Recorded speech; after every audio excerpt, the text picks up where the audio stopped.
آپ صلی اللہ علیہ وآلہ وسلم نے فرمایا کہ جب تم نماز میں اونگنے لگو تو سو جانا چاہیے، پھر اس وقت نماز پڑھے جب جان لے کہ وہ کیا پڑھ رہا ہے۔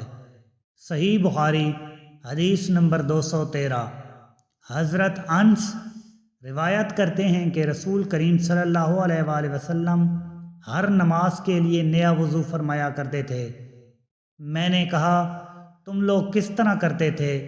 کہنے لگے ہم میں سے ہر ایک کو اس کا وضو اس وقت تک کافی ہوتا جب تک کوئی وضو توڑنے والی چیز پیش نہ آ جاتی، یعنی پیشاب، پاخانہ یا نیند وغیرہ۔ صحیح بخاری حدیث نمبر 214۔ سوید بن نعمان نے بتلایا ہم خیبر والے سال رسول کریم صلی اللہ علیہ وآلہ وسلم کے ہمراہ جب صحبا میں پہنچے تو رسول کریم صلی اللہ علیہ وآلہ وسلم نے ہمیں عصر کی نماز پڑھائی۔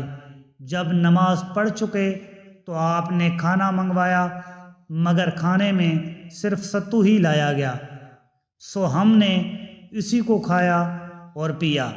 پھر رسول کریم صلی اللہ علیہ وآلہ وسلم مغرب کی نماز کے لیے کھڑے ہو گئے تو آپ صلی اللہ علیہ وآلہ وسلم نے کلی کی، پھر ہمیں مغرب کی نماز پڑھائی اور نیا وضو نہیں کیا۔